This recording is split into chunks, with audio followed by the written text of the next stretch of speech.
Séance du Conseil de l'année et de la décennie. Alors, ça paraît gros dit comme ça, mais effectivement, on est de retour du congé des fêtes. Il y a un relâche tout le temps en janvier au niveau du conseil municipal. Maintenant, on est de retour. Alors, j'en profite quand même pour vous souhaiter à tous et à toutes une belle et heureuse année 2020. Pour nous, c'est le travail déjà entamé. On a déjà nos priorités. On a fait nos résolutions. Alors, dans les résolutions, évidemment, nous, à l'arrondissement, la transition écologique sera un gros dossier cette année au niveau de l'arrondissement. L'auditorium qui va ouvrir dans les grandes lignes, mais aussi deux dossiers qui nous tiennent à cœur et qu'on va faire en sorte de tout régler cette année. Évidemment, le dossier du golfe et des bassins à l'île des Sœurs qui sont des dossiers prioritaires pour nous. Alors, pour 2020, c'est nos gros objectifs présentement, sans oublier tout l'ensemble des autres dossiers qui nous préoccupent tous et toutes dans l'arrondissement. Alors, comme toujours, ce soir, je suis accompagné de mon directeur d'arrondissement, M. Julien Lauzon, Mme Diane Garand, Mme Annick Deschênes, Jean Cardin, Nicole Olivier, Martin Roberge, Étienne Brunet, Sylvain Dubois, notre super commandant du poste 16, Mathieu Griffith, non, il n'est pas là ce soir, et nos élus, Luc Gagnon, Marie-André Mauger, Sterling Donny, Véronique Tremblay, Pierre Lheureux et Marie-Josée Parent qui sont avec nous. Alors, avant de débuter la séance, on va prendre un moment de recueillement.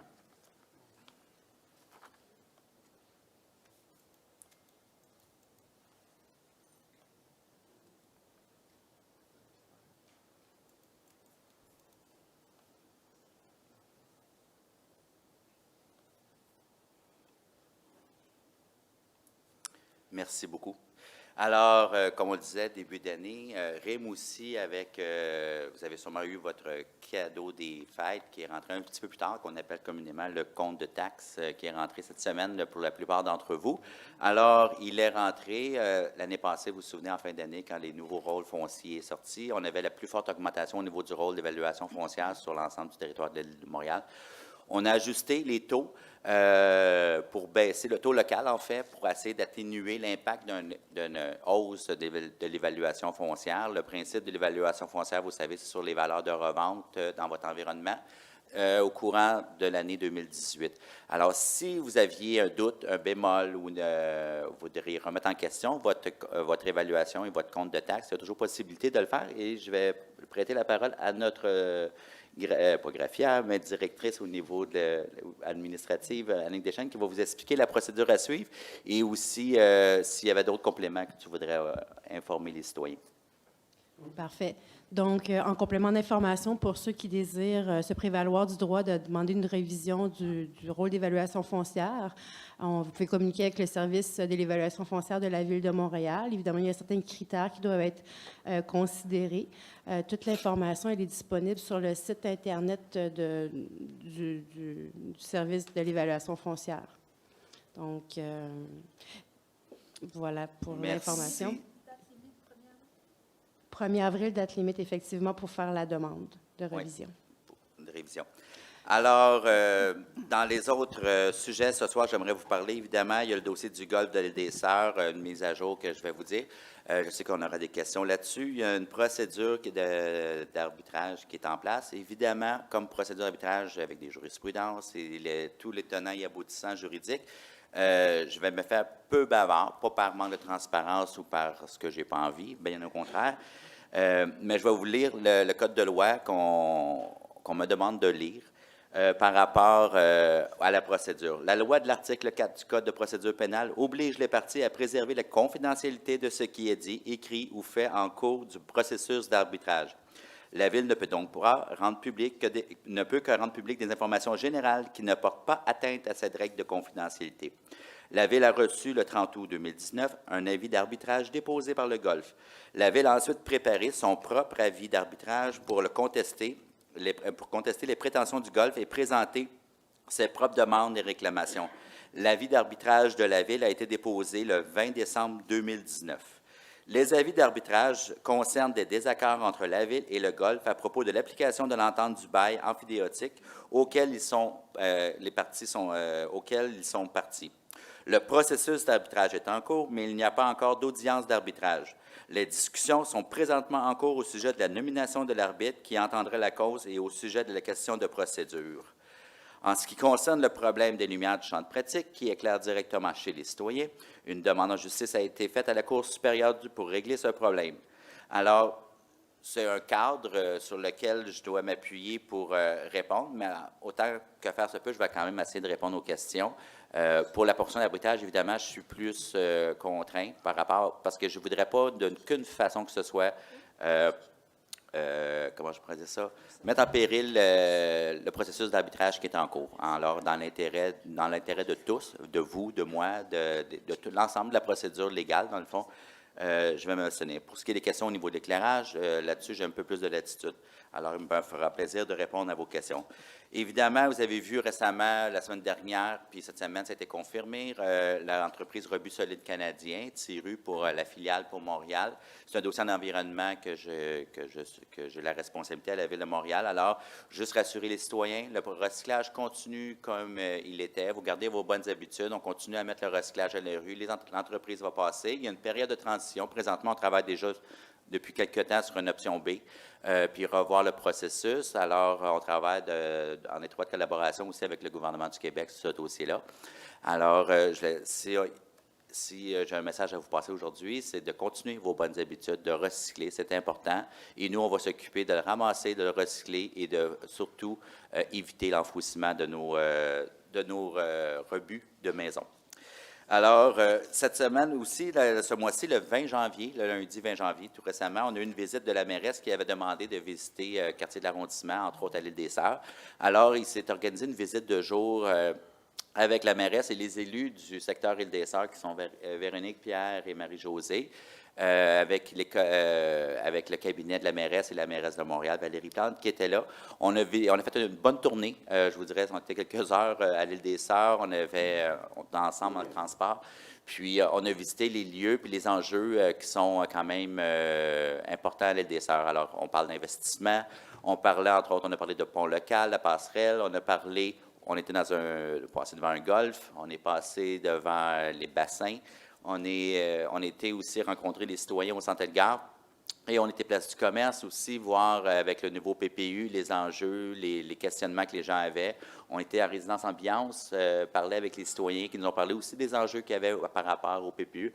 Alors, somme toute, une très belle visite, très bel accueil aussi des citoyens, mais aussi, c'était le fun de voir que la mairie était sur le terrain, de voir aussi les préoccupations des citoyens, puis de bien comprendre les enjeux locaux qu'on vivait et la réalité de l'île des Sœurs qui, somme toute, est rendue une communauté riche, dynamique et très vivante. Alors, je pense que c'était surtout ça qu'on voulait exposer à la mairesse, puis je pense que le message a été plutôt très bien compris.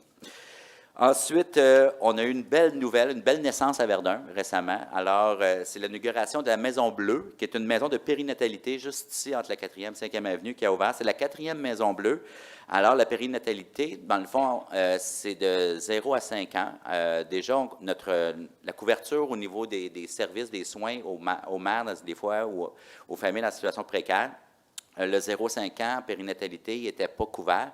Maintenant, la Maison Bleue a ouvert à Verdun, qui vont faire un suivi préventif, tout ça. Et c'est surtout, on vient aussi améliorer la qualité, puis l'égalité des chances, dans le fond, pour quelqu'un qui vient au monde dans un milieu des fois plus précaire, des fois temporairement.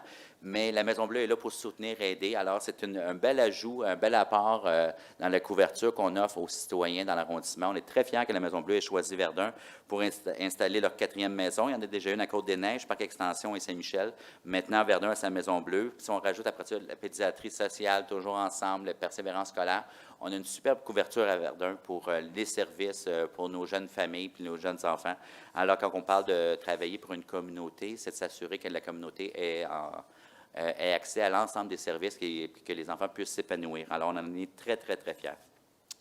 Et en parlant, sur le même thème, la journée de la persévérance scolaire, la réussite éducative a toujours été une priorité pour nous tous, justement. Puis du 17 au 21 février prochain, aura lieu les journées de la persévérance scolaire. Alors, on va certainement participer, comme à chaque année, on va faire des activités. L'année passée, point intéressant, on avait fait la journée de persévérance scolaire. Le lancement avait été fait ici à Verdun, juste l'autre côté, l'école Lévis-Sauvé, avec un certain joueur de football là, du Vernet Tardif, qui était à Verdun. Il est un peu plus connu cette année. Alors, il était à l'école Lévis-Sauvé, il avait participé, il avait fait un message au niveau de l'importance de l'éducation avec les jeunes. C'est un excellent joueur de football, mais je vous dirais que c'est un grand vulgarisateur au niveau de l'importance de l'éducation chez les jeunes. Et c'est un ambassadeur incroyable pour les Journées de persévérance scolaire. Alors, on est très heureux cette année de participer encore. Et avant d'aller aux persévérances scolaires, cette semaine même, du 2 au 8 février, c'est les semaines des enseignants. Alors, l'importance des enseignantes et des enseignants, puis je vous dirais de tout le personnel de l'école, c'est important. Quand on bâtit l'avenir, ça commence par nos jeunes, ça commence par nos écoles. Ils font un travail incroyable, toujours pas reconnu, selon moi, à la hauteur de ce qu'ils apportent. J'ai eu la chance de fréquenter les écoles de Verdun, de rencontrer des gens significatifs qui ont fait en sorte qu'ils ont guidé ma vie. Ils m'ont apporté, ils m'ont éclairé, ils m'ont allumé sur un paquet de choses. Alors, je leur dis merci à tous les professeurs qui ont croisé mon chemin, mais merci pour ce que vous faites. Alors, votre travail est vraiment important. Au-delà d'enseigner, d'éduquer, il y a tout un message que vous apportez. Vous êtes le contact après les parents, puis c'est vous aussi qui éduquez en partie, qui rajoutez aux valeurs familiales qui sont déjà instaurées. Alors, votre rôle est important, je veux le reconnaître. Merci pour tout ce que vous faites, puis surtout le dévouement. Puis je pense que vous méritez une belle main d'applaudissement, le professeur.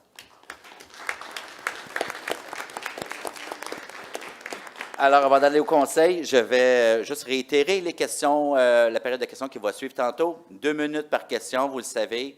Après ça, je vous réponds. Une autre sous-question, 2 minutes, et ainsi de suite, on continue. Alors, dans le fond, c'est pour assurer un certain ordre, puis aussi assurer que les gens, des fois, parce que, puis je ne vous le dis pas quand je vous dis ça, je ne parle pas aux gens qui posent des questions, je parle à moi-même, parce que j'ai tendance à m'emballer, puis à jaser, puis à discuter longtemps. Puis des fois, pour ceux qui attendent, ça peut être plus long. Alors, je vais m'auto-gérer. Alors, je pense qu'il y en a qui sont contents. Alors, Mme la greffière. Oui, alors au point 10.01 de l'ordre du jour, c'est l'adoption de l'ordre du jour de la séance du conseil d'arrondissement du 4 février 2020.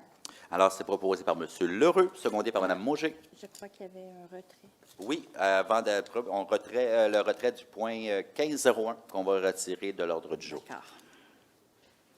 Alors, c'est toujours proposé par M. Lheureux et encore secondé par Mme Mauger. Mme Mauger, parfait. Alors, en 10.02, c'est l'approbation du procès-verbal de la séance ordinaire du conseil d'arrondissement du 3 décembre 2019. Alors, c'est proposé par Mme Tremblay, secondé par M. Gagnon. En 10.03, on approuve les procès-verbaux des séances extraordinaires du conseil d'arrondissement tenues les 19 décembre 2019 et 16 janvier 2020. C'est proposé par M. Gagnon, secondé par Mme Mauger. Alors, on arrive à la période de questions et j'inviterai M. Gaspard Fauteux qui veut nous parler de golf.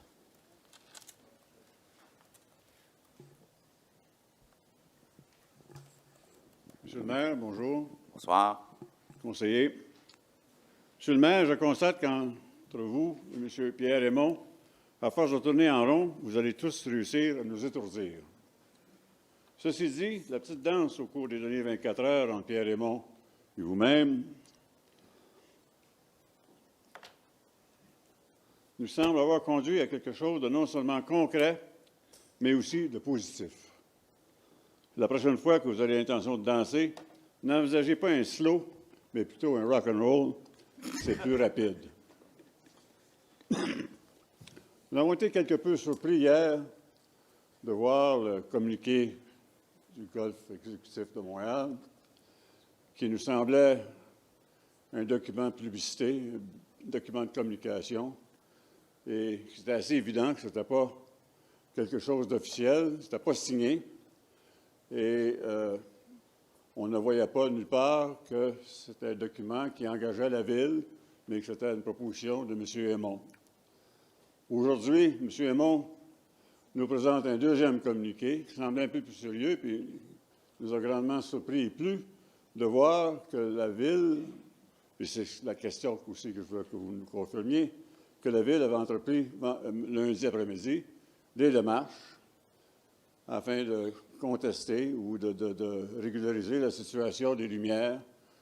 Et on a compris par cette attitude ou ce geste que vous sembliez en désaccord avec la proposition que M. Aymon soumettait hier. Monsieur le maire, ce qu'on cherche à savoir, c'est que M. Aymon a parlé d'installer des lumières dans l'autre sens et nécessairement affectant les riverains du territoire de Verdun comme tel et les enlever du site de l'île des Sœurs. C'est un non-sens. On ne peut pas déplacer un problème pour en créer un autre.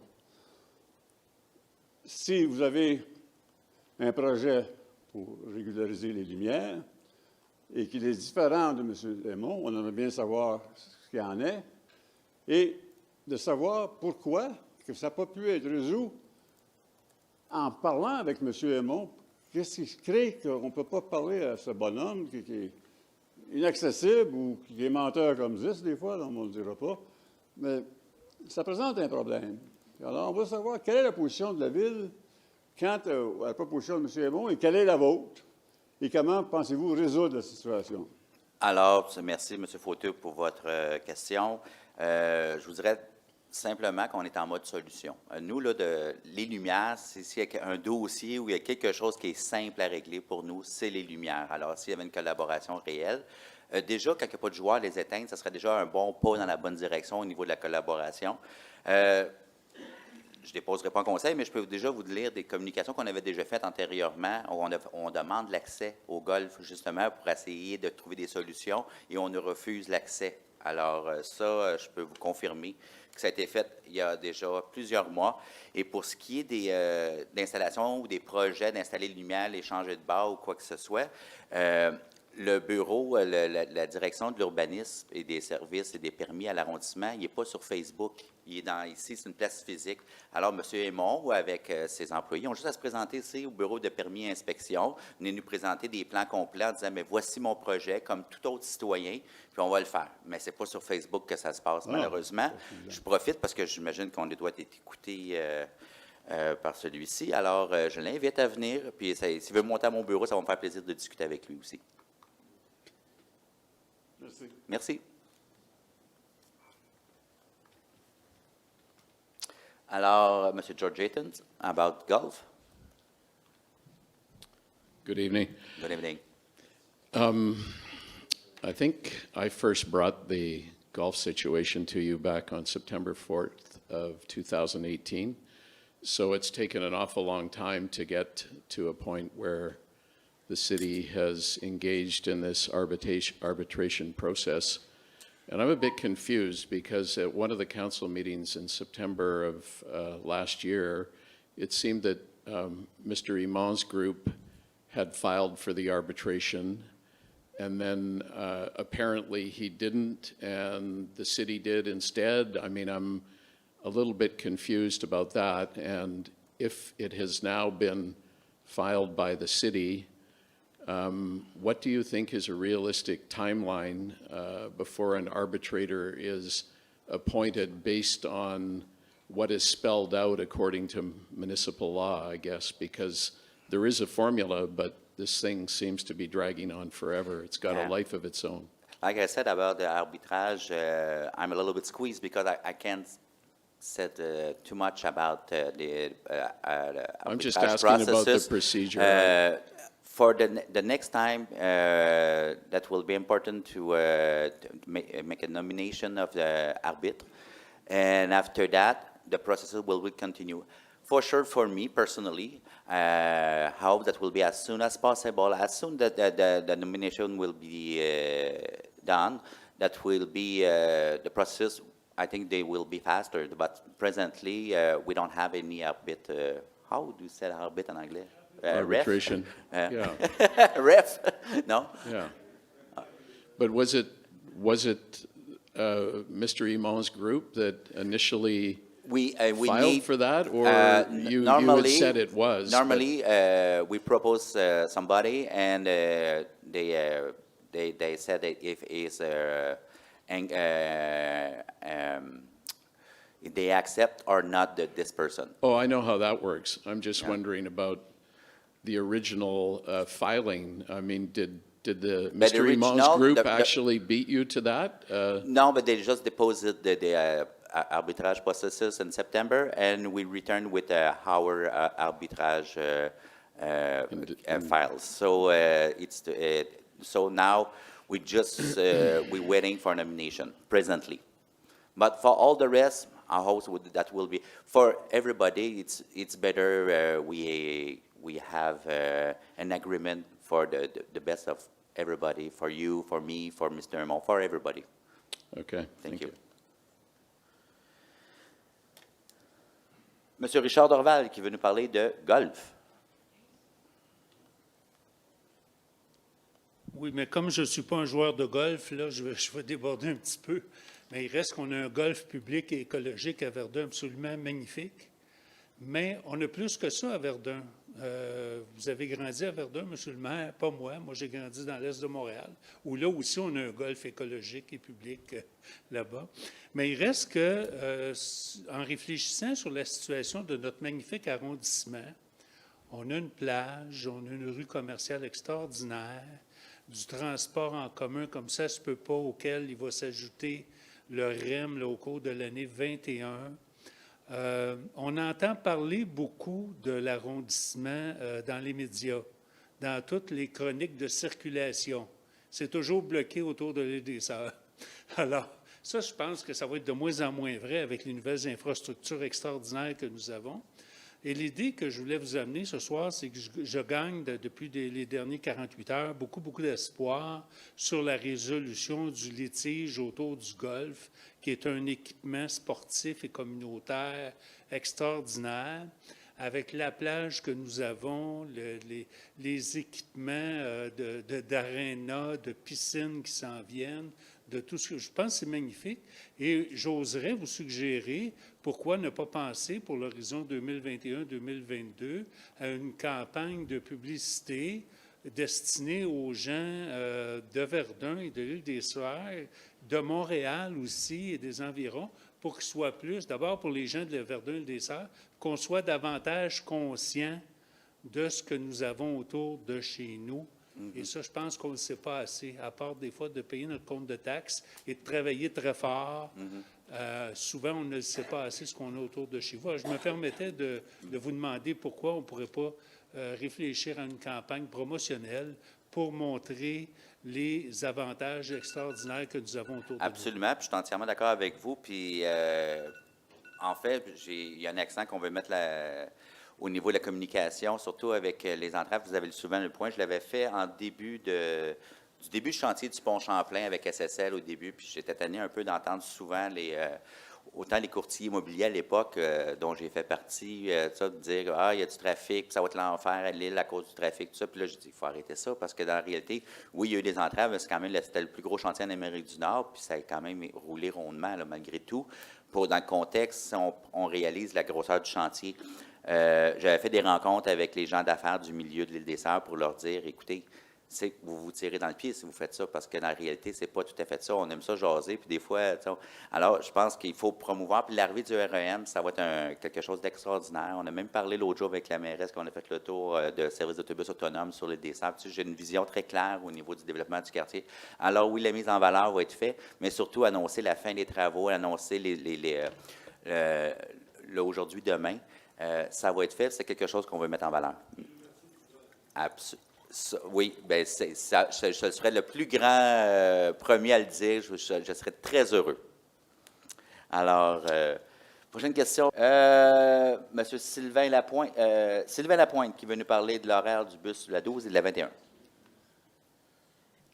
Oui, bonsoir, Monsieur le maire. Alors, Bonsoir. juste avant de poser mes questions, j'aimerais remercier Monsieur Cardin et Mme Mauger pour le suivi, parce que au dernier conseil d'arrondissement, j'avais demandé pour un passage piétonnier, donc à l'île des Sœurs, mais c'est trop près du carrefour giratoire, c'est pas possible, la distance ne le permet pas.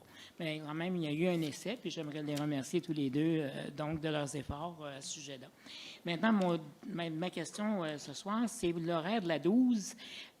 En après-midi, j'aimerais savoir, parce qu'étant donné qu'elle est aux demi-heures, c'est le seul autobus qui fait le trajet entre Verdun et l'île des Sœurs, si ce serait possible, dans l'heure de pointe de l'après-midi, entre 3 et 6, il ne pourrait pas ajouter un autobus. Au moins, parce que ce qui arrive présentement, c'est qu'il y a beaucoup de gens de Verdun qui travaillent à l'île des Sœurs, puis comme ceux qui terminent à l'heure, terminent à 4 heures ou à 4h30, tu es obligé d'attendre une demi-heure pour l'autobus, les gens prennent leurs autos. Ce qui est un petit peu aberrant pour les gens qui travaillent à Ambiance, au centre d'achat, au campus Belle. Puis, je trouve que c'est pas vraiment bien servir le secteur, puis ça augmente évidemment le nombre d'automobiles sur l'autoroute. Madame Mauger va vous répondre là-dessus. Parfait. Merci, M. Lapointe. Je veux juste, en fait, je vais prendre en note. Donc, vous proposez qu'à l'heure de pointe de l'après-midi, on ajoute un bus à l'heure sur la ligne 12, c'est ça? Un Oui, bus dans chaque présentement, il direction. est au 29 minutes. OK. Alors, donc, si entre 3 et 6, on pourrait faire ça. Puis ça, c'est pour la ligne 12, c'est pas pour la ligne 21? La OK, ligne ça, c'est 21, une je autre vais question. oui, la deuxième, oui. OK, merci. Je vais voir. C'est sûr que là, je sais que la STM est déjà en train de planifier septembre 2020. Oui. Fait qu'ils travaillent plus que 6 mois à l'avance, mais quand même, je vais voir parce qu'ils ont toutes les données d'achalandage. Fait qu'au moins Oui. de voir, L'autobus est toujours plein. c'est ça. Oui. OK, merci. L'autobus 21, maintenant, le matin, elle a fait seulement de 6h30 à 9h30, puis elle fait Verdun jusqu'à l'île des Sœurs, mais la 21 et la 12 partent tous les deux à 6h30, à 7h, à 7h30, à 8h, à 8h30. Alors, il n'y a pas vraiment d'option. Les deux partent toujours en même temps. Je voulais savoir si ça aurait été possible peut-être de devancer celle de la 21, par exemple, à 6h15 le matin, et que ça soit 15 minutes avant et 15 minutes après l'heure. Comme ça, de cette façon-là, il y aurait toujours deux options pour les gens, parce que c'est encore le même problème le matin. Les gens prennent leur auto parce qu'ils ne veulent pas attendre une demi-heure. Oui. Ce serait une amélioration. Puis la 21, c'est toujours la même chose. La 12 aussi, le matin, c'est toujours plein là aussi. D'accord. Alors- Oui, je vais voir aussi, je sais, intercaler les horaires de 15 minutes. Oui. Peut-être communiquer relayer, ensemble puis ouais. faire un suivi directement. Ça va être simple pour la pertinente. Puis on pourra faire un suivi en conseil par la suite. Parfait. Merci Ben, beaucoup. Merci beaucoup. Bonne soirée. Madame Manceau qui veut nous parler de PPU et du Pont-Gâte. Monsieur, Ah, j'ai monsieur. OK. Ah, ben oui. Bonjour, monsieur Manceau. Bonsoir. De la PRIDS. Oui, de la PRIDS, effectivement. Votre nouvelle présidente n'est pas là? Et Ah. le nouveau président, c'est moi. Ah, c'est le nouveau président, mais la présidente, la La vice... vice-présidente. Ah oui, c'est bon, c'est OK. Geneviève. C'est ça, j'avais reçu le courriel, mais j'ai vu la lettre qu'il y avait j'avais compris qu'il y avait une nouvelle présidente. Ah, une nouvelle présidence, peut-être. Ça doit être ça. OK, je l'ai lu en diagonale. Oui, c'est ça. D'où le Madame Manceau. Ah, bon. C'est ça, allez-y. OK. Donc, le premier sujet, c'est le pont de la rue Gâte. Donc, vous avez voté au cours de l'automne dernier une étude de faisabilité. On voudrait savoir où vous en êtes rendu. Est-ce que les travaux ont été entamés? Est-ce que vous avez un échéancier? Puis, est-ce que vous avez prévu une consultation des citoyens de l'île des Sœurs par rapport à ce projet-là au cours des prochains mois? En fait, l'appel d'offres a été lancé. Ça va être 4 voies à chaque côté pour ça avec... non, c'est une blague. J'ai regardé les visages. Non, pas du tout. En fait, on a... En fait, on est encore en analyse de processus. Je vous dirais, puis il y a une collaboration qu'on fait parce qu'il y a certaines pièces qu'on veut récupérer qui ont été utilisées pour maintenir le pont Champlain, l'ancien pont Champlain. Des pièces neuves qui ont été mises temporairement, qu'on va récupérer. Le Sud-Ouest aussi en a besoin. Alors, on récupère des pièces, on fait une étude de faisabilité avec les services qui vont être faits. Par la suite, il y aura une évaluation des coûts réels, ce qu'on est en train de faire. Et entre autres, avec la mairesse, on en a parlé. J'ai été même invité sur le site pour lui montrer où faire installer une passerelle éventuellement. Mais on était au tout début, balbutiement. On n'est pas dans le design, on n'est dans rien de ça là, en ce moment. On est vraiment plus dans les colonnes de chiffres, puis après ça, ça doit rentrer sur le plan triennal des mobilisations de la Ville de Montréal. Alors, on peut parler d'un an ou deux facilement. Ça, c'est en étant optimiste. Là. Avant d'avoir les conclusions de l'étude de faisabilité? Non, ça avant ça. Ça va aller avant Ça avant ça, mais mettons un pont, là, c'est facilement 2 ans, là, minimum. Ça va vite, si ça va vite. OK. Et tantôt... Oui, attendez, peut-être en complément. Peut-être juste en monsieur, complément d'information, l'étude de faisabilité qu'on fait, en fait, c'est qu'on va mandater une firme privée pour nous accompagner à savoir si la réutilisation des poutres du pont Champlain, c'est faisable. Okay. Donc, dans l'optique où on pourrait les réutiliser pour économiser des coûts, on veut regarder la faisabilité de ça. Mais une fois que j'ai dit ça, ça prend un concept aussi qui est d'un point de vue esthétique intéressant. Et c'est pour cette raison-là qu'on donne un contrat là, pour se faire accompagner. Si les conclusions font en sorte que les poutres, ce n'est pas quelque chose qui est utilisable facilement ou que c'est plutôt un problème, on va prendre une autre avenue. Mais on veut d'abord répondre à cette question-là parce qu'on doit réserver les poutres rapidement si on souhaite les utiliser auprès de PGCCI. Parfait. Merci. Bien, vous en avez parlé tantôt. Vous avez rencontré la mairesse, Mme Plante, la semaine dernière à l'île des Sœurs. Donc, on nous avait dit que les recommandations de l'Office de consultation seraient connues en février. Est-ce que vous avez des contacts avec l'Office? Est-ce que c'est maintenu, cet échéancier-là? Bien, l'échéancier, présentement, moi, je n'ai pas eu d'indication comme quoi qu'elle était reportée, mais on attend après. On a bien hâte, nous aussi, d'avoir ce qui sortira de l'OCPM. Puis, suite à ça, bien évidemment, nous, on va se pencher sur la question. Mais présentement, c'est toujours en février. Alors, je n'ai pas eu de contre-indication. On le souhaite. Les recommandations sont-elles publiques ou elles Oui, sont oui, absolument. Ça va être sur le site de l'OCPM. Vous les recevez en même temps que la population? Oui, ça va être ouvert, puis on va avoir ça. Puis nous, on va s'asseoir aussi avec les services centraux pour voir les tenants et aboutissants. Puis nous, en conseil aussi, on devra se prononcer là-dessus. Donc, la réflexion, elle n'a pas débuté ici au Non. conseil là-dessus? Absolument pas, parce qu'on n'a pas les recommandations encore. Parfait. Merci, M. Marceau, puis on se voit bientôt. Madame Geneviève Gué, la nouvelle présidente. Non, c'est une blague.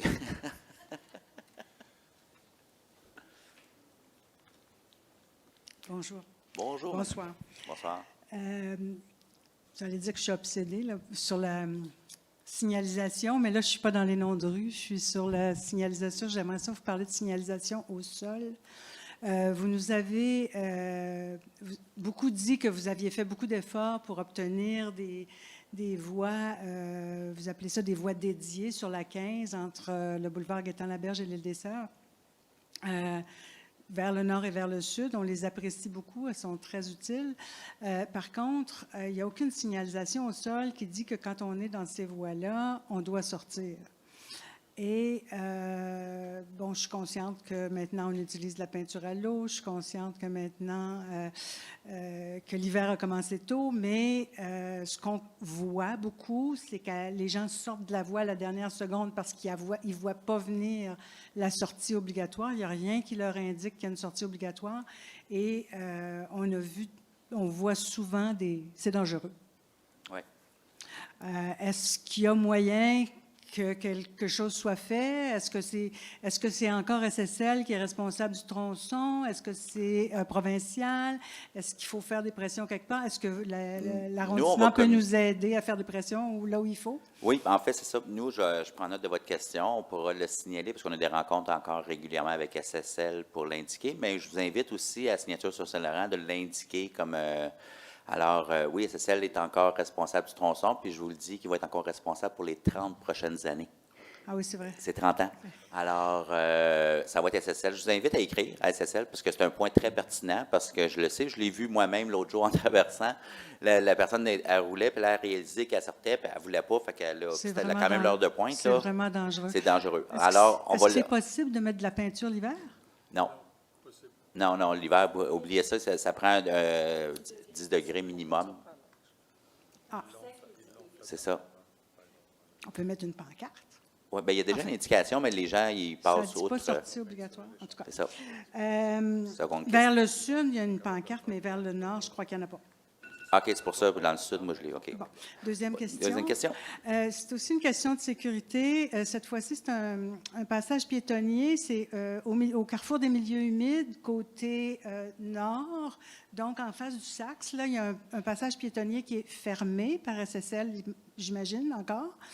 Et il n'a jamais été rouvert, mais les gens traversent quand même. C'est un endroit où il y a vraiment beaucoup d'autos. On a l'impression que l'arrondissement n'a pas l'intention de le rouvrir à long terme. D'abord, est-ce que c'est le cas? Est-ce que vous avez l'intention de le garder fermé pour la vie? Et si oui, est-ce qu'on pourrait mettre des clôtures pour empêcher les gens? Parce qu'il y a vraiment un problème de danger à cet endroit-là. Encore une fois, c'est une emprise du chantier de SSL. Encore, là, c'est SSL qui a la juridiction sur ce tronçon-là, l'expropriation temporaire.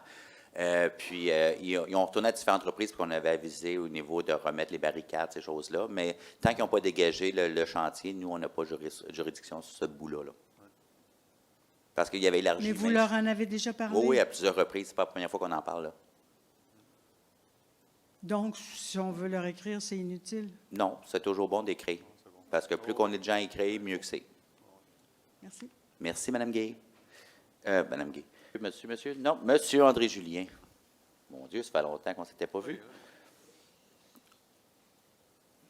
Monsieur Julien, come on down. Vous avez abordé un petit peu le sujet dans votre présentation au début. Bon. Cassez pas le micro. Non, c'est pas le temps. Ça va augmenter les taxes. La dernière étude du budget. Hein, on va mieux de même. Merci. La dernière étude du budget, ici, on avait discuté des taux de taxation, d'évaluation, etc., etc. On avait une bonne petite discussion, puis ça s'est continué au mois de décembre dernier, puis ça a eu lieu aussi sur Facebook. Et je vous avais dit, on va attendre d'avoir nos comptes de taxes pour voir c'est quoi le réel. Parce qu'on s'astinait sur des chiffres, mais on n'avait pas les réels. Là, on a les réels. Parce que vous aviez dit, puis M. Doré aussi avait fait la même chose, que les augmentations de taxes ne dépasseraient pas le taux de l'inflation, qui est d'environ 2 %. C'était une promesse électorale de l'administration de Mme Plante, et je pense que vous l'avez fait la vôtre aussi. Mais là, on se ramasse avec des situations ici à Verdun, présentement, avec des augmentations d'évaluation de 31 % dans le résidentiel, dans le centre-ville de Verdun, et de 41 % au niveau du commercial, avec des augmentations de taxes qui frôlent le 4 % d'augmentation et plus. Qu'est-ce que vous pouvez me répondre à ça? Bien, selon le type de cadre bâti, au niveau de l'évaluation foncière, il y a je l'avais dit avant les fêtes, j'en ai parlé un peu tantôt, l'augmentation de l'évaluation, nous, notre seul levier qu'on avait pour diminuer l'impact localement, c'est de jouer sur le taux local, mais qui comprend, ça a un pourcentage de 12 % à peu près du compte global de mémoire. Ah, mais vas-y donc, Annick. En complément d'information, en fait, l'impact seulement de l'indexation du rôle foncier, ce que ça a eu comme impact sur la variation du taux de la taxation, c'est 1,2 %. Juste le nouveau rôle foncier, sur lequel on a zéro contrôle, malheureusement. Ça, vous dites, vous, ici, vous avez zéro contrôle. À l'Hôtel de Ville de Montréal, à Ville-Centre, eux autres, ils ont le contrôle. Ça veut dire que les décisions, il faudrait qu'ils se prennent à la Ville-Centre et non ici. Ici, ils avaient le contrôle juste sur la taxe locale. Exactement. Voilà.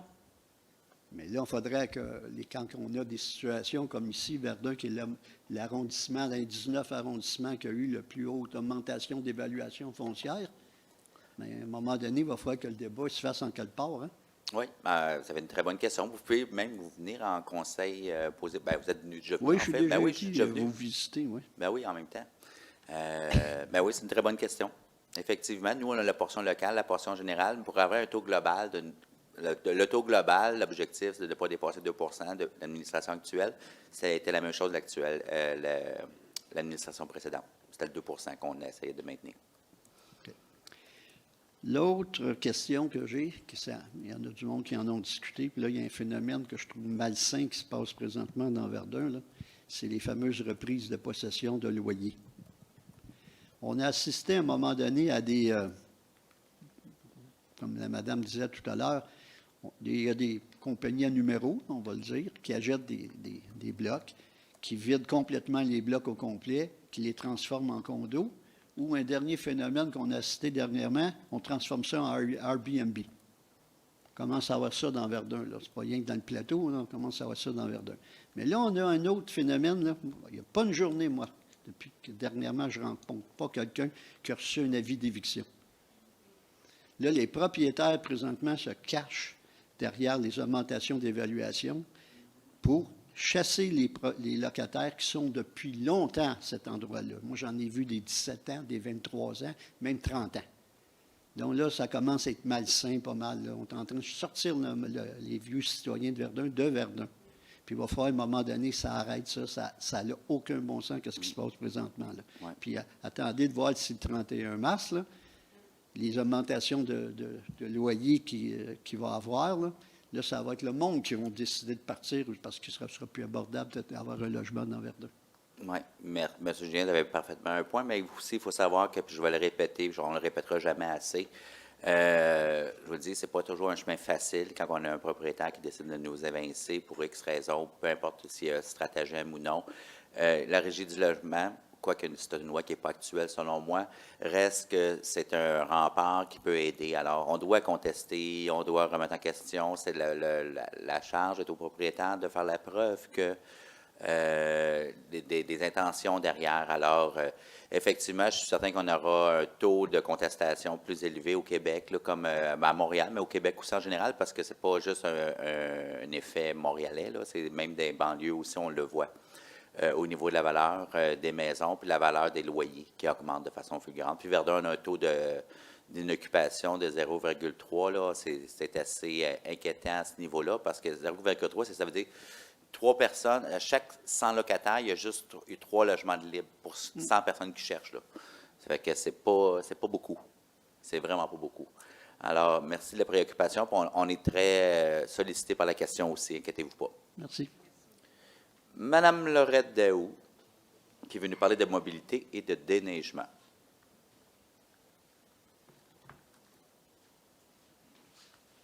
Alors, bonsoir tout le monde, le conseil. Bon, ma question sur le déneigement, ce n'est pas une critique sur le déneigement. Je regarde, on a des panneaux de circulation qui nous indiquent quand on peut stationner et quand on ne peut pas stationner. On a pour le printemps et l'hiver. Et si, lors de l'hiver, on peut appeler après 5 heures pour savoir si l'interdiction de stationner, elle est levée ou en vigueur. Donc, tout le monde a accès à ça. Moi, je ne comprends pas les journées où les charrues enlèvent la neige, qu'on voit toujours le camion avec le klaxon qui fait penser aux gens de changer leur voiture de place. Je pense qu'on devrait rendre les gens responsables. On doit savoir si l'interdiction est levée ou elle est en vigueur. Et si l'auto n'est pas déplacée, bien, je pense que les remorqueuses devraient tout simplement remorquer les voitures. À ce moment-là, les gens feraient attention. En tout cas, Oui, moi, c'est ce que je remarque, puis ça me surprend à chaque fois. Je me dis, pollution par le bruit, pollution par l'essence, puis c'est pour nous aider. Vous ne trouvez pas que le son est un petit peu bucolique, quelque chose? Non?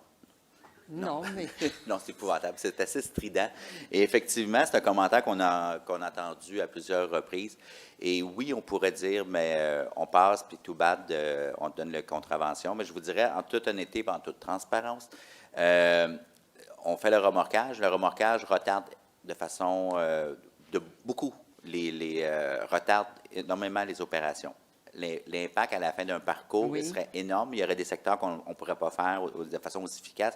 Si on arrêtait, si on ne faisait pas ça, on arrive à en réveiller une couple pour qu'ils viennent enlever leur voiture. Si on ne faisait pas ça, ça nous retarderait là, vraiment beaucoup au niveau des opérations. C'est pour ça qu'on continue à faire le pimpon de façon excessive. Puis c'est vrai que c'est strident. L'autre option qui pourrait être faite, puis on ne dit pas qu'on fait ça, mais il faudrait qu'il y ait peut-être une façon coercitive qui soit encore plus, comment je pourrais dire, faire comprendre aux gens les récalcitrants, parce que souvent, malheureusement, certaines personnes, c'est toujours les mêmes. Alors, je pense qu'ils ont un budget neige là, pour le remorquage. Puis, c'est toujours les mêmes. Alors, il faudrait avoir des effets dissuasifs, peut-être au niveau du coût du remorquage, parce que ça n'a pas de bon sens. On le sait. Mais présentement, au niveau de mon bout de rue, attend, évidemment, parce qu'on a entendu. Et quand on attend, ça coûte cher de l'heure aussi pour toutes les opérations. Mais on est conscient de cette problématique-là.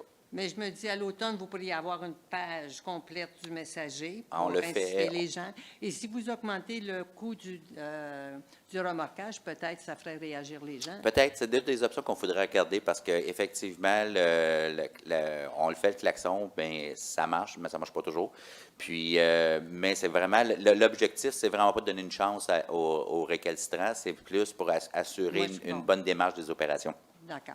Et moi, l'automne dernier, je vous avais parlé de mobilité. Bon, je regarde les priorités, les jeunes, les parcs, mais qu'est-ce que vous faites pour les aînés? Il y en a qui ont des problèmes de mobilité, ce qui n'est pas mon cas, mais je parle pour les gens qui ont des problèmes de mobilité, avoir des occasions pour pouvoir, par exemple, avoir accès à la bibliothèque, des choses comme ça, des activités. Est-ce que vous avez pensé aux aînés, M. Parento? Oui, absolument. En fait, on est municipalité Amis des aînés. Si vous regardez sur la rue de Verdun, on a rajouté quand même plusieurs bancs pour ceux qui marchent, puis tout ça. Mais des fois, les bonnes distances, des fois, ça peut être ça. On a rajouté des infrastructures sur rue pour permettre la mobilité. Il y a eu un projet pilote à un moment donné, il y a quelques années, le bus d'or, qui avait de la STM. qu'il y avait pour déplacer justement les Oui. gens sur des circuits plus spécifiques par rapport aux besoins. Ça avait eu un succès plutôt mitigé, je vous dirais. Ça avait été retiré, mais ça, c'était avant qu'on arrive. Mais oui, on est ça, puis on a beaucoup d'activités au niveau des aînés, entre autres. Non, je comprends les activités, mais je me dis, il y en a qui voudraient participer à ces activités-là, puis par manque de mobilité, mais doivent rester à la maison. Je ne critique pas les activités. Bien, je ne comprends pas par manque de mobilité. Bien, il y en a qui ont de la misère, des problèmes à marcher. Bien, il y a le transport adapté. Il y a beaucoup de services qui sont déjà offerts, pas nécessairement par Verdun, mais par l'ensemble de la collectivité. Là, le transport adapté il est offert. Il y a toutes sortes de transports qui est possible. Donc, il est plus difficile à obtenir le transport adapté, mais je me dis peut-être penser à des choses pour aider ces gens-là. Ah, parfait. Mais on va en tenir compte. Bon, bien, parfait. Merci beaucoup. Merci. Monsieur Boucher, qui veut nous parler de journée d'électrification.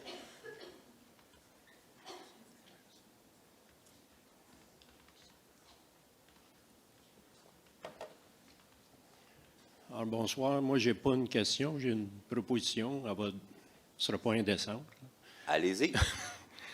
Je suis bénévole pour l'AVEC, l'Association des véhicules électriques du Québec. Oui. Comme on sait, à Verdun, il y a beaucoup de bornes de recharge sur rue. Puis, j'ai posé la question déjà, je ne me rappelle pas du nom, mais à l'ouverture de l'auditorium, après la rénovation, il semblerait qu'on va installer d'autres bornes de recharge à cet endroit-là. Nous, à l'AVEC, on fait des démonstrations de voitures électriques avec des membres bénévoles comme moi. On est environ 800 au Québec sur plus de 10 000 membres. Puis la proposition est qu'on fasse un événement, une journée électrique, qu'on puisse démontrer c'est quoi la vie de tous les jours à se déplacer en voiture électrique. Oui, bien, c'est une très bonne idée. On a eu, je ne sais pas si vous aviez vous souvenez quand on le faisait à l'EDSR au niveau à la station. Oui. On avait eu ça avec en rôle électrique Oui. de mémoire. Mais votre proposition est très intéressante. Moi, je vous inviterais à me laisser vos coordonnées. Bien, Parce- vous les avez, je crois, ils les ont pris à Ah oui, l'entrée. OK. Ils sont toutes là. Je veux juste vérifier. Oui, OK. Alors, on va communiquer avec vous absolument parce que je pense qu'au niveau de l'éducation, la sensibilisation, au niveau C'est des ça. véhicules électriques, C'est ça. c'est très intéressant. Les gens qui n'ont pas vu, qui n'ont pas connu, les questions qui restent, il reste des enjeux. L'AVEC, est-ce qu'elle a réfléchi à toute la question des bornes électriques sur rue dans un milieu dense comme nous? Là, mettons, on prend les avenues, là, tous les triplex collés. Quand on n'a pas de driveway en arrière, comment on fait pour brancher une voiture électrique sans marcher 2 coins de rue, par exemple? Bien, moi, j'ai fait le salon de l'auto, là. Oui. J'étais là toute la semaine. C'est la question qui venait souvent. Hein? Ça venait très Je souvent. sais, puis je me penche. Les multilogements, il Ouais. y a des subventions, le monde ne sont pas au courant qu'il y a des subventions pour ça. Oui. Les condos aussi, multiples, là, il n'y a pas de borne de recharge. Par contre, dans le nouveau code du bâtiment, c'est obligatoire maintenant Absolument. d'inclure un ratio de prise électrique pour chaque place de stationnement. Puis les unifamiliales, c'est obligatoire d'avoir une prise 240 volts pour faire la recharge à domicile. Alors, nous, on est là pour sensibiliser, expliquer c'est quoi la vie de tous les jours. C'est ce que j'ai fait pendant une semaine, à répondre à toutes les questions durant le salon. Puis ça revient souvent. J'ai pas de place de stationnement fixe. Je suis comme ici à Verdun, des multilogements, des trucs comme ça, où je peux recharger. Mais à Verdun, on a quand même beaucoup d'endroits. Dans d'autres secteurs de la ville de Montréal, il y a beaucoup de places à amélioration, on pourrait dire. Mais c'est là. Fait que moi, je propose qu'on fasse une journée. Parfait. Mais moi, je... nous, on a clé en main. Hein, je veux dire, on arrive avec tout. On a les voitures, on a notre chapiteau, on a tout. Ce qu'on demande, c'est une place qu'on a la permission de s'installer puis qu'on fasse une promotion quelconque. On va vous expliquer comment le faire. Mais en fait, j'aimerais ça vous rencontrer personnellement. Alors, Mme Mayotte ou M. Brunet vont vous communiquer avec vous, puis on va planifier une rencontre, puis on va pour voir, puis avec M. Gagnon aussi. Si on prévoit de faire ça cette année, là. Bien, moi, si vous êtes prête, on va trouver une solution, mais il faut toujours que je gère mon enthousiasme par rapport, parce que quand je dis cette année, là, tout le monde me regarde, là, je le sens. Alors, mais Mais comme je vous disais, on a clé en main. Nous, oui, je sais. On Ben, fixe moi une aussi. journée, puis on va se parler, mais normalement, je suis de nature très accommodante. Merci. C'est correct, Nicole, j'ai-tu bien dit ça? Merci. Alors, merci.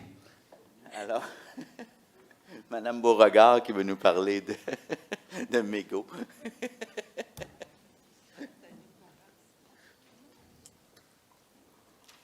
Bonsoir. Oui. J'ai le droit de changer de sujet, vu que mon collègue a couvert, mais j'avais quand même une 2 question. minutes. Que ça question 2 minutes. Parfait. Tu peux parler de Je voulais n'importe vous souligner, d'ailleurs, vous remercier pour avoir souligné le travail des enseignants. Je voulais juste faire un lien avec une des résolutions. Vous avez dit la transition écologique, n'est-ce pas? Tout à l'heure. quoi. En début? Hein? En début de conseil? Oui, c'est ça. Ouais. Je suis pas folle? OK, c'est bon. Puis, il y avait le plan de développement durable qui termine en 2020. Donc, la première question, c'est de savoir, est-ce qu'on vous êtes déjà en pourparlers, en rédaction pour le prochain 21-26? Ça? Oui. Oui, c'est déjà entamé. Non, mais moi j'étais à la ville, là. Pardon, À l'arrondissement, non, mais à la ville, oui. à la ville. Oui, mais moi, je parle de celui de Verdun, là. Oui, mais ça va influencer, vous allez voir. OK. Donc, si on veut l'influencer en tant que citoyen, est-ce qu'il faut parler à M. Roberge? Marie-André? Marie-André? OK, parce que c'est M. Roberge qui l'a signé le dernier. Oui, je sais, mais l'élu responsable du dossier, Oh c'est oui, Bernard ben oui, Henry. je suis très au courant de cela, voyons. OK, parfait. Puis, c'est juste pour faire du pont. Je ne sais pas si vous avez vu sur Facebook, mais demain, Verdun va faire venir Laure Waridel le 19 mars prochain à la librairie de Verdun. Et elle a fait le tour du Québec pour faire sa thèse de doctorat sur la transition. Puis, sa conclusion est le fait que le citoyen est à la base de cette transition-là, qu'il faut recréer les liens parce que le capitalisme et notre société en général a fait que les gens se sont divisés. Donc, je voulais juste m'assurer que dans vos préoccupations de la transition, demain Verdun, transition Verdun, Verdun en transition, tout ça, on va être inclus. Vous avez dit qui va être en visite? Laure Waridel. Laure Waridel, c'est qui? Ben non, c'est une blague. Je le savais, je t'ai pour faire réagir. Non, je le sais, je connais très bien Laure Waridel. Ouais. Mais il me semble que je les ai déjà vus dans le même lieu avec elle. Donc, c'est pour ça, j'étais comme, je pense que je ne vais pas réagir tout de suite. Oui, je connais. Oui, inquiétez-vous pas. Allez-y. Donc, Alors, c'est ça. Donc, parce que là, nous, plaisir. on a eu finalement la reconnaissance de l'arrondissement, comme au BNL. On va payer notre 62 nos assurances. Donc, on est prêt là, à s'asseoir avec vous puis à dessiner un futur résilient pour le quartier. Mais moi, j'entends souvent que vous allez au-delà, vous allez visiter les gens, vous allez les voir, mais nous, on attend encore d'être interpellés par vous. Ben, on s'est rencontrés à quelques reprises. On a fait les dossiers. On collabore sur certains dossiers. Oui, je ne dis pas qu'on ne collabore pas, mais juste pour s'asseoir concrètement puis dire, OK, qu'est-ce qu'on fait? Oui, mais c'est ça, je te dis, avec Marie-André, Ben oui, qui je est responsable sais, du dossier de l'environnement. OK. Bon, Ça parfait. va être, Ouais, c'est parce ça va être qu'on se ça partage encore. le travail, parce que sinon, Ouais. on n'arrive pas, je n'arriverai pas. en fait. Mais on va être capable de définir un plan concret, là, avec des engagements. Avec Marie-André. Oui, je sais, mais moi et Marie-André, on se parle tout le temps. Bon, c'est Quasiment parfait. chaque jour. C'est bon, ça. Et OK. merci. Mais pas juste elle, il faut que Non. vous soyez tous impliqués. Quand Marie-André le dit, on écoute tous. Ah, puis pas juste vous, là. Hein? Non. Nos directeurs, directrices ici aussi. Hein? Tout le monde. Tout le monde. Parfait. OK. Merci. Alors, merci beaucoup. Ceci met fin à la période de questions. Et maintenant, c'est le mot des élus. Monsieur Gagnon. C'est beau. Madame Mauger. Oui, merci. Oui, moi, je voulais vous dire un petit mot sur la situation du logement, qui est en effet très préoccupante. En janvier, on a vu les dernières données par rapport au taux d'occupation de la Société canadienne d'hypothèques et de logement. Puis on voit que la moyenne pour le taux d'inoccupation à Montréal est de 1,5 %. Mais à Verdun, dans les quartiers combinés Wellington de l'Église des Marchés Crawford, on est plutôt à 0,2 %. Puis à l'île des Sœurs, 0 %, selon les données de la SCHL. Alors, c'est effectivement très inquiétant. Puis, juste pour vous dire, lors de la dernière crise du logement en 2000-2001, le taux d'inoccupation à Montréal était de 0,6. Mais là, en ce moment, il est de 1,5. Donc, la pression est plus forte sur Verdun que sur la moyenne montréalaise. Mais contrairement au début des années 2000, en ce moment, sur l'ensemble de la ville de Montréal, la construction de logements locatifs, elle va quand même bon train, alors qu'au début des années 2000, il y en avait beaucoup moins. Mais comme on est en croissance économique depuis presque 10 ans, on a un taux de chômage à Montréal autour de 6 %, c'est sûr que la pression est très forte sur l'habitation. Donc, je voulais peut-être vous rappeler quelques éléments pour les locataires d'éviter d'annoncer son départ avant d'avoir signé un nouveau bail, compte tenu que le fait de trouver un logement va être difficile cette année. S'il y a des enjeux de salubrité qui peuvent vous amener à vouloir quitter votre logement, il faut appeler le 311. Il y a des inspecteurs qui vont aller assurer un suivi de ce côté-là. Vous avez le droit de contester une hausse de loyer. Ça ne vous fera pas perdre votre logement. C'est un droit qu'on a de contester une hausse. Si vous avez reçu un avis de reprise de logement ou un déplacement pour travaux majeurs, assurez-vous que c'est fait selon les conditions qui sont permises par la loi sur la Régie du logement. C'est une loi provinciale. C'est la Régie du logement qui applique cette règle-là. Mais à Verdun, le comité d'action des citoyennes et citoyens de Verdun peut vraiment... en fait, c'est eux qui connaissent le mieux toutes les modalités. Mais entre autres, une reprise de logement, ça doit être signalé 6 mois avant la fin d'un bail. Si vous n'avez pas eu un avis écrit 6 mois avant la fin d'un bail, vous allez regagner une année en faisant vos démarches de contestation. Je vais vous dire un dernier point très important. On sait qu'à Verdun, on peut estimer qu'on a perdu quelques centaines de logements à cause de la location entre particuliers, des locations de type Airbnb. À Montréal, il y en a plusieurs milliers de perdus, puis on le voit sur le site d'Airbnb à Verdun, il y en a beaucoup. Puis, je vais vous rappeler que le règlement de zonage de Verdun n'autorise pas nulle part sur le territoire les résidences de tourisme. L'usage résidence de tourisme. Donc, toutes les locations régulières d'un logement entre particuliers est interdite. Et la loi 67 sur la location de particuliers qui a été adoptée il y a quelques années a été modifiée et les modifications entrent en vigueur au mois de mai.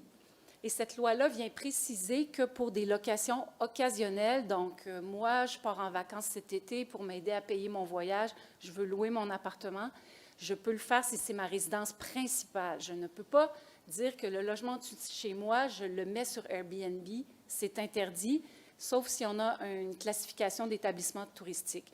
Pour les locations occasionnelles des particuliers, ce sera possible de le faire à condition d'avoir un numéro d'enregistrement. Donc, ça va devenir aussi plus facile d'intercepter les locations qui ne seront pas autorisées. C'est Revenu Québec qui est chargé de l'application de cette loi-là, qui est une loi provinciale.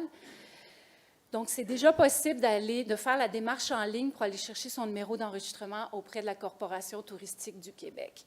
Donc, ça, c'est important. L'arrondissement va communiquer là-dessus ce printemps parce qu'il faut mieux informer les gens. Il y a des gens qui font des locations sur Airbnb qui ne savent pas nécessairement que c'est pas permis, les locations de courte durée, moins de 31 jours de façon régulière.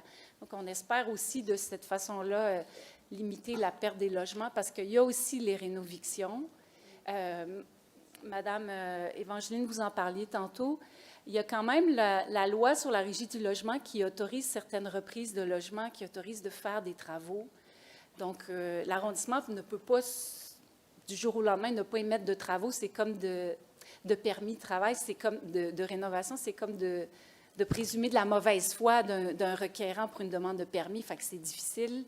Mais il va falloir aussi, on a comme mis sur pied un groupe de travail entre arrondissements sur l'enjeu des rénovictions parce que ça nous préoccupe beaucoup par rapport à la perte de loyer. Puis à Verdun, on est extrêmement touché par ça aussi.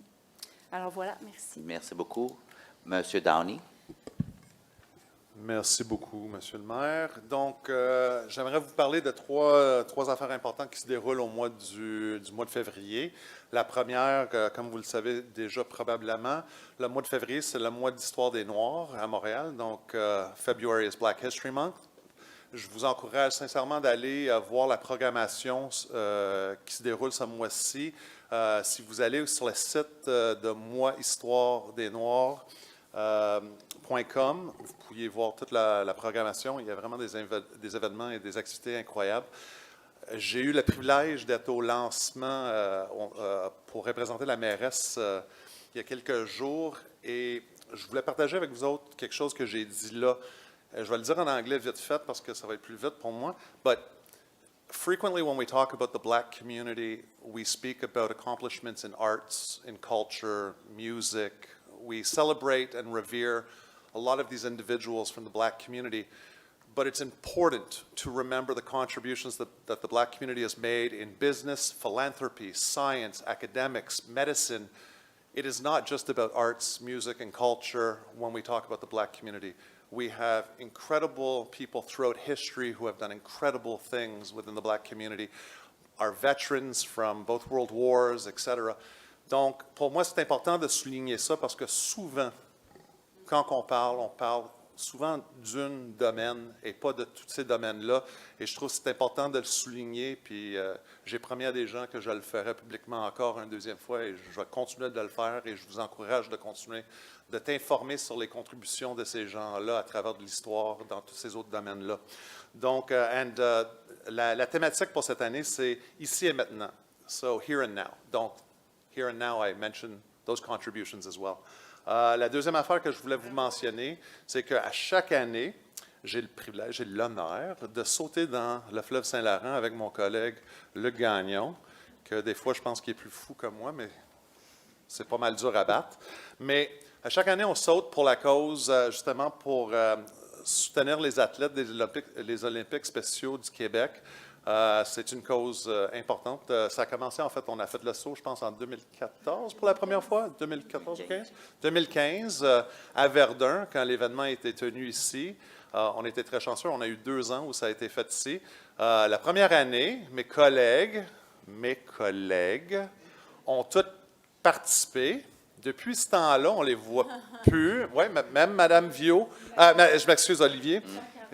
Jean Cardin aussi, exactement. Donc, même notre équipe ont sauté avec nous autres. Depuis ce temps-là, par exemple, je vous vois pas souvent. Là. Puis il fait plus chaud de ce temps-ci. Oui, mais on te soutient financièrement, pareil. Hein? Oui, j'avoue. Ah non, oui.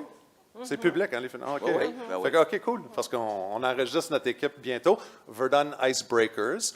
Il y a aussi le ministre Lametti qui saute avec nous autres à chaque année, ainsi que plusieurs résidents et des membres du régiment du Black Watch. Donc, c'est vraiment quelque chose d'incroyable avec aussi des athlètes des Olympiques spéciaux. C'est vraiment un moment précieux d'encourager ces gens, ces jeunes, ces adultes pour cette cause-là. C'est organisé par la Caisse policière aussi. Et donc, tous nos services de première ligne des répondants sont là. Et c'est le fun de les encourager et de participer avec eux autres aussi.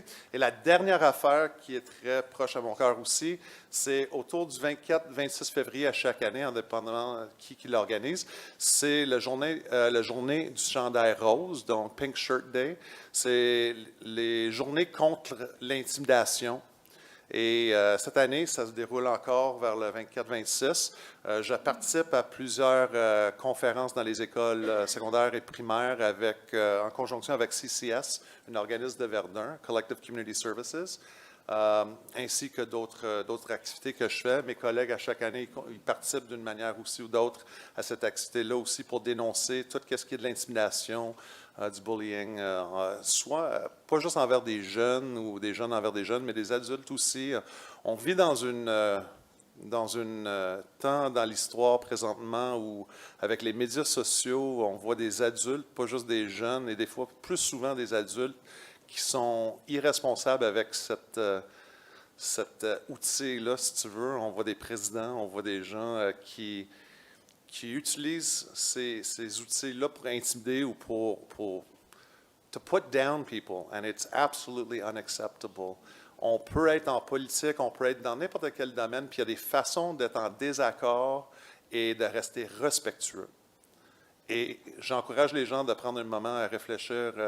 Quand il y a quelque chose qui nous arrive, qui nous frustre, nous, ça nous arrive souvent, on se fait interpeller puis questionner par des gens, et on a une responsabilité comme des exemples, comme des leaders dans nos communautés, de porter l'exemple et démontrer une bonne façon de parler, de s'exprimer publiquement. Donc, si vous avez la chance, autour de la 24-26, encouragez des gens et prenez un moment pour penser à les gens qui n'ont pas nécessairement la force toujours de se tenir debout devant l'intimidation ou d'autres affaires, puis peut-être de suggérer des façons qu'on pourrait s'améliorer la qualité de vie de ces gens-là. Donc, je voulais juste partager ces 3 affaires-là avec vous autres. That's it. I talk a lot. Now I pass it on. Merci beaucoup.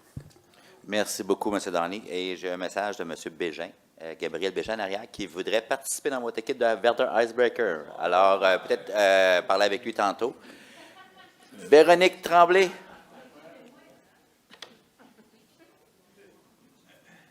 Bonsoir. La bonne nouvelle, c'est que je vais être brève. J'invite tous les citoyens de Verdun, incluant l'île des Sœurs, à profiter de l'hiver. Il nous en reste un mois, peut-être un petit peu plus. Et on a des patinoires bien entretenues. Vous savez, le département des miracles existe presque parce que nos gens à l'arrondissement travaillent fort, malgré les redoux, à faire en sorte qu'on ait des installations intéressantes. Alors, profitez des patinoires, profitez de la neige qui va tomber cette semaine, profitez des prêts d'équipements gratuits, que ce soit les patins, les raquettes, les trucs pour glisser, etc. Alors, profitez de l'hiver. Mon deuxième point, la Maison Bleue, Monsieur le maire en a parlé tout à l'heure. Si vous connaissez des femmes, des familles qui attendent un enfant et qui sont dans une situation de vulnérabilité, s'il vous plaît, intervenez en les envoyant à la Maison Bleue. C'est tout près d'ici, sur la rue de Verdun. La maison est bleue et ils vont trouver de l'aide pour faire en sorte qu'on mette au monde, dans notre Québec chéri et dans notre Montréal chéri, des enfants en santé. Merci. Merci. Alors, Monsieur Lheureux, allez-y. Faites pas votre timide, Ali. Non? C'est bon? Marie-Josée. Bien, Monsieur le maire, vous avez volé mes annonces du mois, donc je vais souhaiter une très, très bonne année, un petit peu en retard à tout le monde. Merci d'être ici. Et puis, on se retrouve le mois prochain. Enfin, il reste encore un petit beau conseil, mais après ça, le mois prochain. Puis au plaisir de vous croiser dans Verdun. Merci. Alors, on prend une petite pause et on continue avec la suite du conseil par la suite. Merci. Alors, maintenant, la parole à notre unique greffière, Mme Garand. Alors, le point 15.01 a été retiré de l'ordre du jour. Nous sommes à 15.02. Alors, c'est une résolution en appui aux journées de la persévérance scolaire 2020. Alors, attendu que la campagne sur les journées de persévérance scolaire regroupant plusieurs partenaires se tiendra du 17 au 21 février 2020 et que ces journées se veulent un temps fort dans l'année, témoignant de la mobilisation collective autour de la persévérance scolaire. Attendu que la persévérance et la réussite scolaire font partie des préoccupations des élus de l'arrondissement de Verdun et que l'éducation est primordiale pour la collectivité verdunoise. Attendu que les municipalités ont les compétences et les pouvoirs pour influencer directement la qualité de vie des jeunes et des élèves et, du même coup, permettre à ces derniers et ces dernières de développer leur plein potentiel. Attendu que l'arrondissement de Verdun compte sur son territoire des acteurs scolaires et communautaires activement consacrés à lutter contre le décrochage scolaire et à soutenir la persévérance scolaire. Attendu que l'arrondissement de Verdun encourage et soutient la mission portée par ces organismes, lesquels répondent à des besoins variés de la population, tant au niveau éducatif que familial.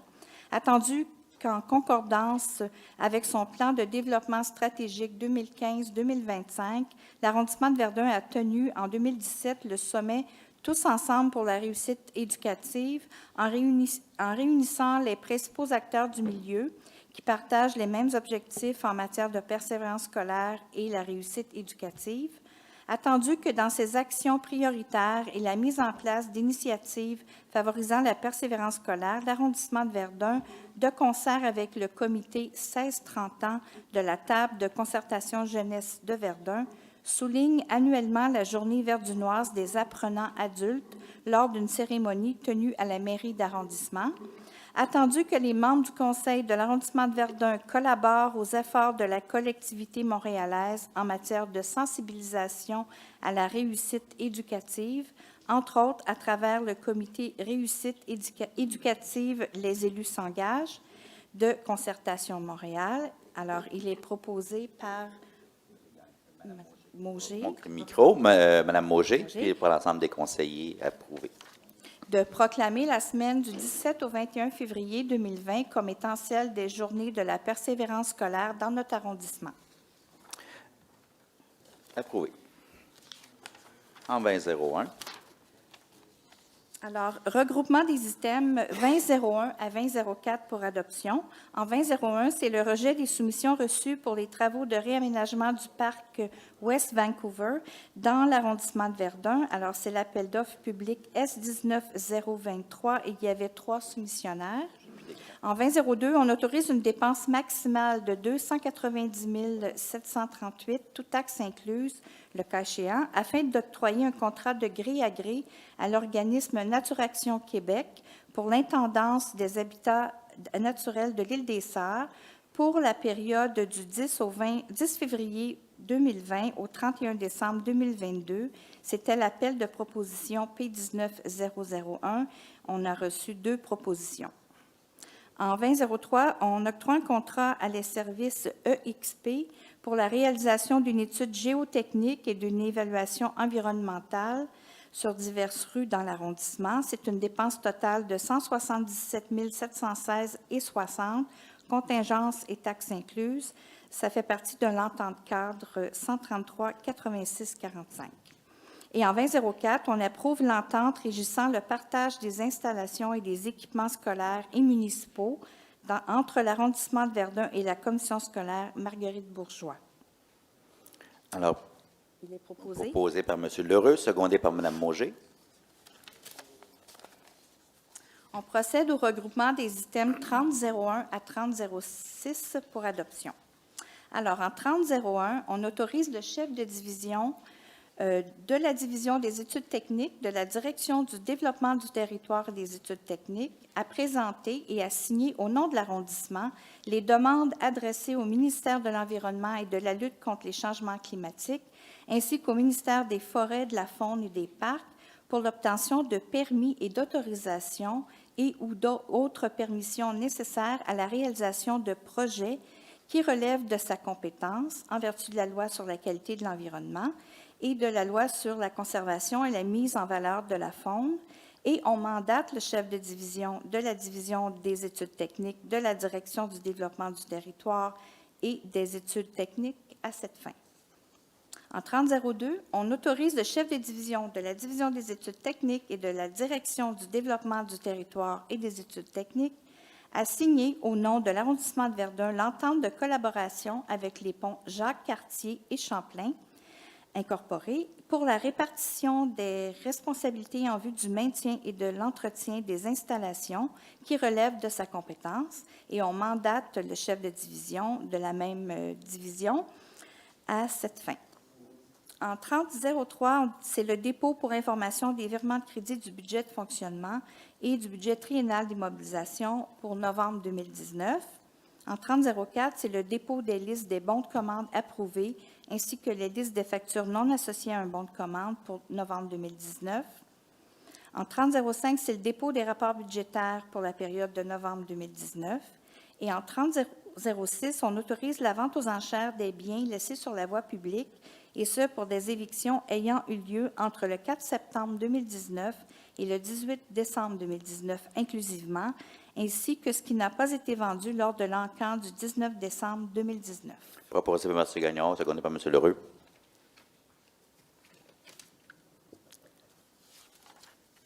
On procède au regroupement des items 4001 à 4004 pour adoption. Ce sont des avis de motion et des dépôts de projet de règlement. Alors, en 4001, c'est un avis de motion et dépôt du projet. C'est le règlement modifiant le règlement RCA 19-21-0007 sur les tarifs pour l'exercice financier 2020. Alors, l'avis de motion est donné par le conseiller M. Gagnon. de l'inscription pour adoption à une séance subséquente du conseil d'arrondissement du règlement modifiant le règlement sur les tarifs exercice financier 2020, lequel est déposé avec le dossier décisionnel. En 4002, l'avis de motion et dépôt du projet de règlement sur les subventions à la Société de développement commercial de la promenade Wellington pour l'année 2020. Alors, l'avis de motion est donné, toujours par le conseiller Gagnon, de l'inscription pour adoption à une séance subséquente du conseil du règlement sur les subventions à la Société de développement commercial de la promenade Wellington pour l'année 2020, lequel est déposé avec le dossier décisionnel. En 4003, c'est l'avis de motion pour le règlement modifiant le règlement autorisant un emprunt de 13 745 000 pour la mise aux normes de l'Auditorium de Verdun et de l'Aréna Denis Savard, afin d'augmenter le montant de l'emprunt de 991 000 pour un total de 14 736 000 Alors, l'avis de motion est donné par le conseiller. M. Gagnon. de l'inscription pour adoption à une séance subséquente du conseil d'arrondissement du règlement modifiant le règlement autorisant un emprunt de 13 745 000 $, lequel est déposé avec le dossier décisionnel. En 4004. Hey! Oui. Salut, gang, ça va bien? Oui. Tu te retires de ce dossier. J'ai de quoi à dire. Oui. Je me retire de ce dossier-là parce que je connais cette fabuleuse garderie-là, parce que mon fils y va là, fait que je me retire. Parfait. Parfait. Alors, en 4004, c'est un avis de motion, dépôt du projet de règlement. C'est le règlement qui autorise l'occupation du bâtiment situé au 4901 rue Wellington à des fins de garderie. Alors, l'avis de motion est donné par le conseiller Monsieur Gagnon. de l'inscription pour adoption à une séance subséquente du conseil d'arrondissement du règlement autorisant l'occupation du bâtiment situé au 4901 Wellington à des fins de garderie, lequel est déposé avec le dossier décisionnel. C'est proposé par Monsieur Gagnon et secondé par Madame Tremblay. On procède au regroupement des items 40.05 à 50.02 pour adoption. Alors, 40.05, c'est le second projet du règlement RCA 210001 qui modifie le règlement de zonage de l'arrondissement numéro 1700 et le règlement relatif aux usages conditionnels de l'arrondissement de Verdun numéro RCA 14-21-005 relativement aux dispositions déclaratoires, interprétatives, pénales et générales au zonage, ainsi qu'à des normes relatives à une bande de roulement, un garde-corps, un escalier, un écran d'intimité, une pergola et une clôture. En 40.06, ce sont des ordonnances relatives à divers événements publics. 40.07, c'est l'adoption d'une résolution en vertu du règlement sur les projets particuliers, un PPC-MOI, afin de permettre la construction d'un bâtiment de 3 étages et 3 logements situé au 3906 rue Claude. En 50.01, on approuve la fin de mandat de l'employé dont le matricule est 019-793-100 en vertu de l'article 5.2 des conditions de travail des cadres de la Ville de Montréal en date du 25 janvier 2020. Et en 50.02, on entérine les modifications à la structure organisationnelle découlant de la réorganisation des activités de l'ingénierie et de l'aménagement urbain et des services aux entreprises. Et on approuve le nouvel organigramme 2020 de l'arrondissement de Verdun. Proposé par Mme Mauger, secondé par M. Lheureux. Alors, seconde période de questions sur les points qu'on vient d'adopter. Mme Gay, vice-présidente. Voyez-vous, j'ai appris, hein, là. 2-3 petites questions très courtes. 15.01, pourquoi vous le retirez? Parce qu'on va le rapporter. Mais il nous restait des petites choses à régler. OK. 20.01, le Parc Vancouver, vous avez refusé l'appel d'offres. Ça veut dire quoi? Qu'est-ce qui vient après? Est-ce que vous lancez On relance un autre appel d'offres. Parce que ça risque de retarder les travaux? Pas vraiment, parce que dans le fond, on est encore dans le processus. On est dans la période d'appel d'offres, ça fait que ça ne change rien. Dans le délai de l'exécution, ça va être fait dans les délais prévus. Vous avez bon espoir que quelqu'un va arriver? On est des gens d'espoir. 30.01, l'histoire du ministère de l'Environnement, là, le grand mandat, mon collègue disait que c'est un peu du charabia, mais en tout cas, oui. Je me demandais, ça concerne quoi exactement et est-ce que ça concerne le parc La Coursière? Monsieur Jean Cardin. En réalité, c'est une résolution générale qui me mandate à présenter des demandes au ministère, tout simplement. Ça fait partie des formalités que le ministère exige pour les dépôts de demandes de certificats. Et ça pourrait comprendre le parc La Coursière. Différents projets. Merci. Merci beaucoup. Alors, ceci m'a fait la seconde période de questions. Madame la greffière. Alors, Vous recevez de la séance? Oui, c'est cela. Alors, proposé par M. Donny et par moi-même. Alors, merci beaucoup de votre présence et on se retrouve déjà pour le mois de mars à la veille de ce beau printemps qui s'annonce à nos portes. Merci beaucoup, mais jeudi, il va neiger. Monsieur le maire, oui. Il est seulement 9 heures, par exemple. Oui, ça a bien été, ça a roulé rondement, on pourrait dire. Oui, mais il est juste 9 heures. Oui, vous pouvez rester. Alors, pour la prochaine heure, Sterling Donny va rester ici, répondre à vos questions sur une base individuelle. Merci beaucoup tout le monde. Bonne soirée.